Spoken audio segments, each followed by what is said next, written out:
What is going on, my friends? Cubs fan Han here for another Star Wars Galaxy of Heroes video. Welcome.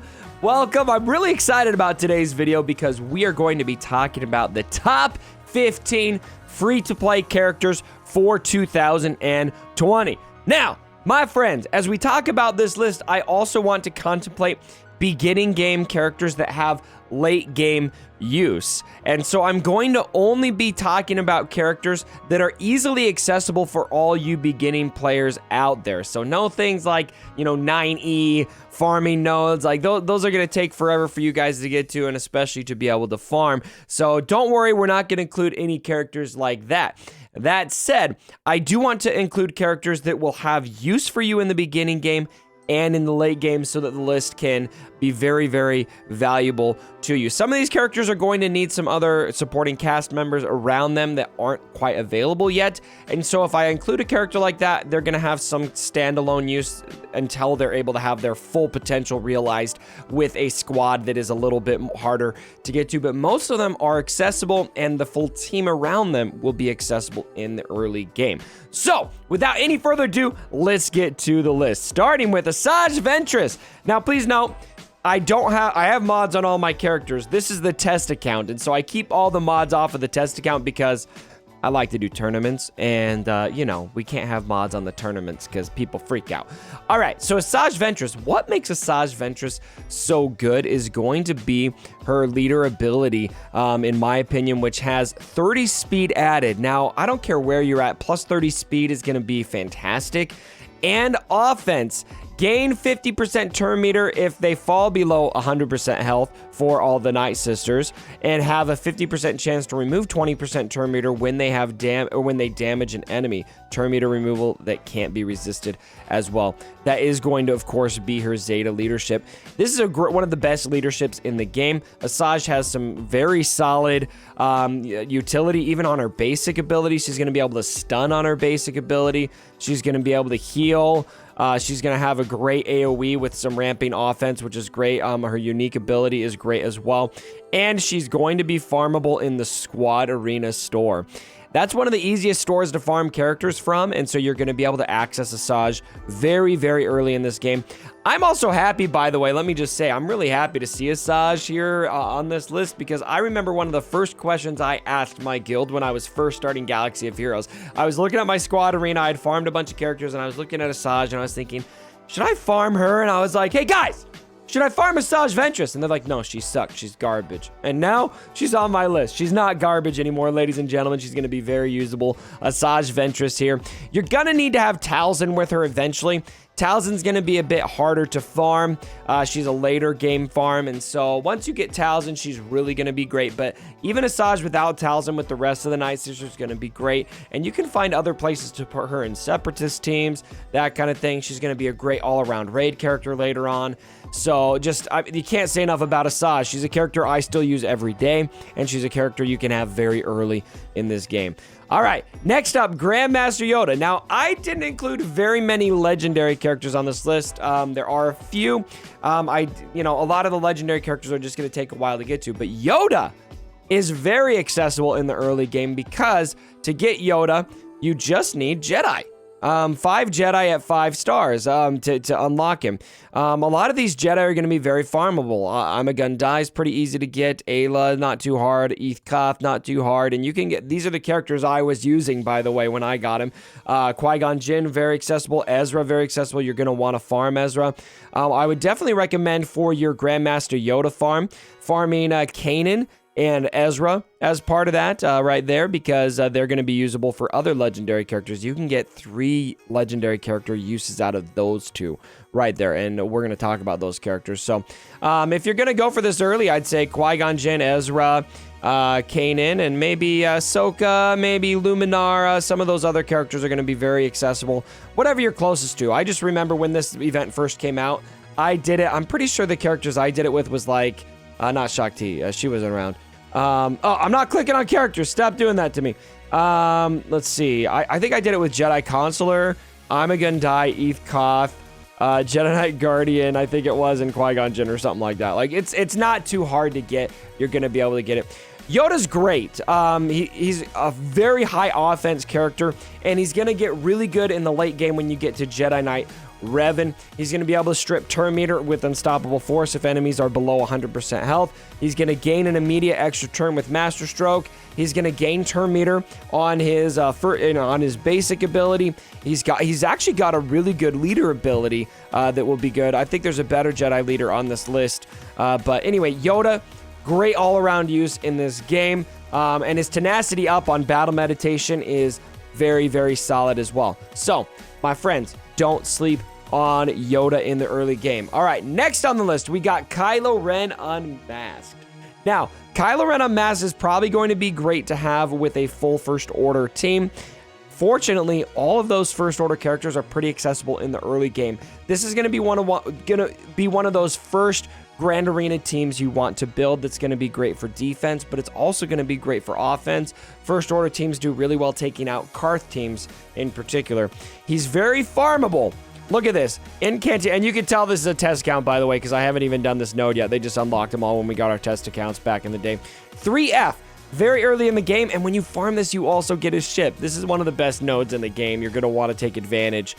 So Kylo Ren Unmasked, very easy to get, and his kit is amazing. I mean, this guy is usable very late in the game, and he's going to be needed for one of the very late game journey characters, which is coming up, the new version of Kylo Ren. We don't know exactly what that's going to look like yet as of the date that I'm filming this video, but, you know, there's just tons of use here. He's going to be able to stun for 2 turns on halt. Focused rage is really good, but really where you get a lot of benefit from him is leader ability. Check this out. 30 speed. There's that 30 speed. That's always nice to have. Crit damage added. That's great with First Order Executioner because he just hits like a freaking tank. Let's see. When a First Order ally scores a critical hit, they gain 20% turn meter, and when a First Order ally gains a status effect, they recover 5% health and 5% protection. Notice that's just any status effect. And so just all sorts of protection and health recovery going on this team. Very solid leader. All right, next on the list, Rex. Rex is just one of those guys. He's like a freaking cockroach. He never goes anywhere. Rex has been usable in this game since I was first starting it in 2015 when he first hit. He's a very, very good character. He's something that you're going to want to have. He's got one of the best all-around leader abilities in this game. Check this out. Rex's leader ability, Brother in Arms, will give allies plus 20% max health, increases doubled for 5 and first clone troopers and half for other allies. In addition, whenever an ally scores a critical hit, clone trooper allies gain 15% turn meter, and all other allies gain half that amount. So lots of turn meter gain, and it's all allies. 7.5% turn meter if they're not clones. Very good. Rex got a rework too, and now he's got what we're going to call Rexalate. You get to this ability, you're going to be able to take anyone out, basically. It's a very, very solid. We call it Rexalate because it's kind of like Annihilate for Nihilus, where it's just an insta-defeat. It's not an insta-defeat, but it almost always functions like that. Tenacity up is great. This is a counter to so many things in this game, late in the game.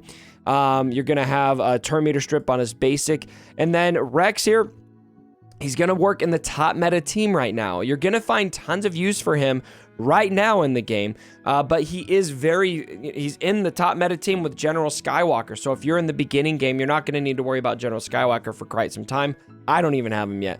But eventually you're going to be able to put him in that team when you get there, and that's probably going to be very, very long-term usable in this game. You know, even if by the time you get there, it's probably not going to be the meta, but it's still going to be very, very usable. So you're going to find tons of uses for Rex in this game. You're going to want to have him early on, and he's, of course, farmable in the guild store. He's also going to be farmable here if you look on SWGoH. If you guys haven't familiarized yourself with this website yet, I would. It's got all of the farming locations for characters. So right now, if you look on my test account here, you could see it's just showing up in the guild store. But he does also show up in Fleet Store. He's just not showing up there now. So it's going to be RNG based. So you can farm him in both the Fleet Store and guild shipments. That's very good to keep in mind. All right. So Rex, very, very solid early game character. All right. Next up, we got Boba Fett. Now, Boba Fett, you want him just because it's Boba Fett, right? Like, who doesn't love Boba Fett? But Boba Fett is going to have a lot of late game use. He's going to be a great standalone character too.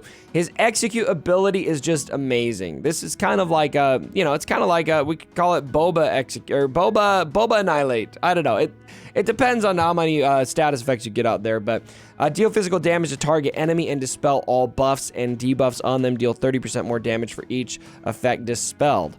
And so every effect you dispel, 30% more damage. That ramps up really fast.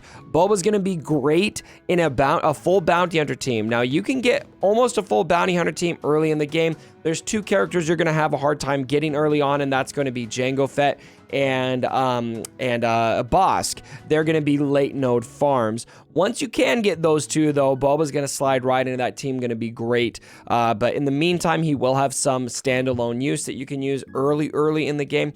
But eventually, you're going to want to use him in bounty hunter teams, and I still use him almost every single day. Boba himself, though, very farmable. He's going to be farmable in Cantina battles, and then you got several nodes that are available there, and so that's, just very easy to get him pretty early on. All right, next up, we got Old Ben. Old Ben is going to be usable for a lot of reasons. First of all, he's going to help you get Commander Luke Skywalker, and so it's just good to have him. And that you can see here, early Cantina battle farm, 2F, very easy to get him. But Old Ben is a great Jedi tank. He's going to help you get Yoda if you use him for that too, because he is a Jedi. But Devoted Protector is a great ability here. He gains taunt for 2 turns. That is going to add if you do the Zeta there. Let's see. When the taunt expires, he gains the taunt again, and so it's just going to be really nice to have that. His leader ability is okay. There's a better Jedi leader here, but Mind Tricks is great. Ability block, turn meter strip, offense down. Lots of stuff there that's very usable. He doesn't hit very hard, but very strong utility with Mind Tricks. And then his unique ability, if you strike me down, he's going to give the team a lot of buffs if you get there. I'm still using Old Ben. If he dies, sorry, I should say. If he dies, the team gains a lot of buffs. I'm still using Old Ben every single day. Old Ben is great, guys. I mean, he's going to have lots of use with regular Bastila. He's going to be usable with Jedi Revan. He's going to be usable. Like, you're going to find all sorts of places to use him. But in the beginning game, he's probably going to be the best Jedi tank you can get to have a flushed out Jedi squad early in the game, which is going to have probably Bastila lead. So anyway, all right, let's go to the next one. Next up on the list, Count Dooku. Count Dooku's great. He got a rework. He was annoying in the early game when I was playing it. He's annoying again. He's going to have a counter chance, and he's going to basically just be stunning left and right. He attacks multiple times, and then he's got this right here, the Master of Makashi. This is great right here. Count Dooku dispels all debuffs from himself and gains riposte for 2 turns. All non-tank separatist allies gain 15% turn meter and stealth for 2 turns. And then this ability, or this buff here, attacks out of turn, ignore protection, can't be copied. So that's going to make him really good, especially with another character that's going to show up on this list, Newt Gunray. They kind of ended up being buddies.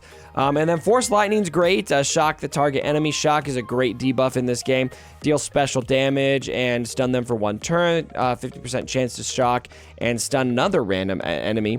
Doubled if the target is Galactic Republic. And so lots of great stuff in his kit there. And then, of course, he's going to be farmable very early in the game. You got a somewhat early Cantina node. Not really. A 6G is going to be a bit later. It's going to take you a bit to get there if you're a beginning game player. But you got 2 hard node farms. You're going to need to have some hard node farms, both for your daily activities.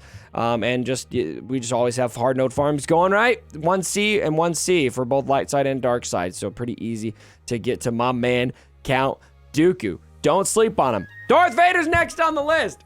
Darth Vader is going to be available in achievements. But he's not just available in achievements, mind you. He's also going to be available if you look at him on SWGoH. Fleet Store is going to show up there. So once you have the Fleet Store unlocked, you're going to be able to get your Darth Vader in there. And so Darth Vader is really, really good in the late game. He's not meta, but he's got so many places you can use him. Oops. I just spoiled some of the list for you guys. Don't ignore that. So Darth Vader, what makes him so good is this Force Crush ability right here. He's going to be able to apply lots of dots. If you're using his leader Zeta, those dots are not going to expire. By the way, dots are damage over time effects. And then the Culling Blade, when he throws this, it deals 50% more damage for each effect dispelled, kind of like Boba's Execute, and grants 100% turn meter on a finishing blow. This attack can't be evaded. This attack is amazing, absolutely amazing. Then his unique ability. At the start of each encounter, Darth Vader gains 8 speed until the end of that encounter for each of the following: Empire, Ally, Sith, Ally, Jedi enemy, Rebel enemy. Darth Vader is immune to turn meter reduction and recovers 5% health when a damage over time effect expires on an enemy. He's going to be fast. He's going to be scary. It's everything you want Darth Vader to be. Darth Vader is very, very good in the early game and especially in the late game. Palpatine is next on the list. Now, Palpatine's another legendary character on the list. I don't feel bad putting him on the list because you're just going to need to have Rebels to get him. It's very easy to get a team of Rebels, especially when you've got your Phoenix squad. I definitely recommend in the early game getting your Phoenix squad built out so that you can unlock Palpatine in particular because they're going to work for him. They're going to work for Thrawn too. But Palpatine with Vader, very good combo. Palpatine is going to be able to do an AoE stun. AoE stun is great in any turn-based game like this. He's going to be able to apply shocks, and then there's going to be a lot of bonuses that come with that. His leader ability is great as well. Lots of turn meter gain, potency going around, negative potency for your enemy teams. Lots of good stuff with the Emperor here, and he's still usable late in the game. He's not going to be meta exactly, but he is going to be a very solid offensive counter to a lot of teams. I'm still using him, and then he also will work in 3v3, for example. I'm using him with some Sith Empire characters and finding some pretty solid use out of him as well. So Palpatine, lots of long-term use in this game. Next up, we got Grand Admiral Thrawn. Grand Admiral Thrawn is very usable, and he's going to just need the Phoenix Squad. So this was great. You farm Phoenix Squad, you can get 2 legendary characters for that. You guys know that. Palpatine and Thrawn. And then, of course, we already talked about Ezra and Kanan being usable for Yoda as well. Thrawn is like the ultimate counter to everything. I can't tell you how many times Thrawn has been utilized as a standalone character to counter something, mostly because of his ability Fracture, which is going to just pin down a character. It's going to dispel all buffs on them, remove turn meter, and then they're just going to be sitting there doing nothing until Thrawn takes another turn. And he's going to lose turn meter or lose a speed while Fracture is up there. And you can see here, Fracture on characters, speed set to 0, can't gain buffs, bonus attacks, bonus turn meter. Fracture on raid bosses does some pretty cool stuff too, but really, this is, I just can't tell you how many times we've seen this counter stuff. It's still countering. It's like the ultimate Swiss Army knife of Galaxy of Heroes counter-wise. Thrawn has a good leader ability. It's not amazing. You're probably going to lean on Palpatine more as the leader ability, but you do still see some people using Thrawn. And then Manipulate, his basic ability. Anytime it's going to speed somebody up, then give them ability block once they take a turn. And then if you hit them again with Manipulate, then they're going to get stunned. So anybody who has ability block, hit them with Thrawn's basic, they will be insta-stunned. Very solid, very, very solid character to have. All right, next up, Stormtrooper Han. Now, Stormtrooper Han, it might be kind of weird seeing Stormtrooper Han on this list, but let me tell you why I've got him here. He's very farmable in the early game. He's going to be in the Squad Arena store. But what I love about Stormtrooper Han is he's going to be a very solid early game tank, and he's got some late game use. I actually don't have my Stormtrooper Han fully farmed, and I can't tell you how many times I've wished that I'd farmed him out because there's a lot of teams in the late game for Grand Arena, kind of like back wall teams, that people have found really solid use for Stormtrooper Han on. And what makes him great is his draw fire. Han taunts for 3 turns, and other allies gain 30% turn meter. In addition, all other allies gain 20% turn meter when Han is damaged while his taunt is active. This is still solid. Anytime Han is taunting, if he gets attacked, turn meter is fed to the rest of the team. That does so much. It's a great standalone tank that you could throw in a lot of places in this game, and it'll help you get Palpatine early on. I'm still finding use for this character, Stormtrooper Han. Maybe one of the more underrated characters in this game, truth be told. All right, next up, we've got Bassila. Bassila's probably one of the best, probably the best Jedi leader in this game. for free-to-play early game players. She is farmable in 5B on a hard node. So this one's going to take you a bit longer if you're in the early game. You could get their fleet battles as well. I don't have that unlocked because, again, test account. But this is going to take you a little bit to get, but it's accessible. And once you have her, her leader ability is so freaking good. At the start of the battle, Jedi allies gain 15% turn meter, so they're 15% faster at the beginning of the battle. 200% protection up, which can't be dispelled, and Jedi tank allies gain taunt for 1 turn. While Jedi allies have protection up, they have 150% tenacity and deal 35% more damage. So they make it very, very difficult against Jedi allies at the beginning of the battle. Speed up, tenacity up. It's hard to get debuffs on them. They're going to hit harder. Very, very solid Jedi leader to have at the very beginning of the game. And you can build a pretty solid Jedi team in the early game. So, and not to mention, I haven't even mentioned yet, Bassila is going to be used to get, of course, Jedi Revan later in the game. I'm still using Bassila to this day. She's going to be usable in the early game. Pretty accessible, too. All right, next up, we got Newt Gunray. You need to pay your taxes, ladies and gentlemen. I'm not going to go through all of Newt's kit because it's actually kind of complicated. Simple, but complicated to explain. Newt is going to be very solid with Dooku, and he's very accessible. You can see here, he's available in the Squad Arena store. It's really easy to get Newt, and he's one of those characters that still, I think he catches people off. He keeps catching me off guard. People throw him on defense in Grand Arena. If you don't know how to attack him, you're going to get tripped up, and he works with a lot of early game characters, especially Count Dooku. I would not sleep on Newt, ladies and gentlemen. He's going to be a very, very solid character to get for the early game, and he's one of the best free-to-play characters in the game. L337 is going to be next on the list. Now, L3 is available in Cantina 5A pretty early. She is a rebel, or she's a scoundrel, she's a droid, she's a smuggler, and she's one of the more underrated tanks in this game. And what makes her great is this ability right here, Spark of Hope, which she's going to gain. Let's see, deal physical damage to target. Oh, wait, no. It's, where is it? It's in her unique ability where she's going to gain at the start of L3's turns. If L3 didn't take damage from enemy sets her last turn, she becomes prepared. Whenever another droid or scoundrel ally takes damage, L3 gains 15% turn meter. So you're going to want to run her with scoundrels or droids. Mostly scoundrels is where you're going to be running her. And you get a lot of scoundrels early in the game. And then whenever L3 takes damage from an attack, she dispels debuffs from a random debuffed scoundrel ally. The first time each droid ally is reduced to 1% health, they equalize health with L3. So she's going to have some functionality with droids. And then, this is the one that I was thinking of. Self-modification. Read through this. This is going to be a mouthful. We've been going on this video for a while, but this is also going to make L3 very, very challenging to take down.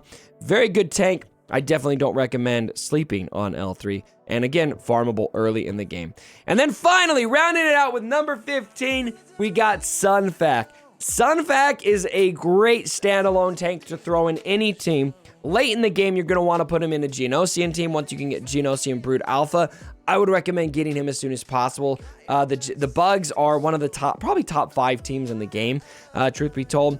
But what makes Sonfact so good is that he's going to be a very solid tank in basically any squad, and his basic ability will dispel. Having a dispel on basic is great, and Sonfact will have some counter chance. He's got 50% counter chance on his unique ability, and he's one of the most tanky characters in the game. For a long time, he was the most tanky character in the game, and now he's there's been, I think, a few that have come out that are probably a bit more tanky than Sonfact, but he's early in the game, going to be very hard to take down. And he's available in the guild store. You can also see, if you look at SWGoH.gg, he will also show up in fleet store as well, so you can get him both in guild shipments and fleet shipments. I definitely recommend taking advantage of both early in the game. Sonfact, great character, all around usability, great tank, dispel on the basic. You don't want to sleep on him. All right, ladies and gentlemen, that rounds out the list. As we look at the full list right here, I've got them all right here. Again, you can see all of these. It's all my favorites right here, ending with General Skywalker, because, of course, he's not going to be a early free-to-play player. Is he going to be an early free-to-play player? I don't think so. I don't think he's going to be usable there. Anyway, so there's the list. I hope you guys enjoyed the video. If you guys did, I would definitely ask you to leave a like on the channel to pay your respects. Let me know what are some other free-to-play characters you think are very, very solid to have in this game. These are the 15 I came up with that I felt like were kind of must-haves for all you beginning game players out there that were free to play, but I'm sure there are others that you guys would love to see on the list, so fill up the comment section below with what those may be. All right, everyone, thanks again for joining me for the video, and as always, my brothers, don't forget. Sorry about the mess.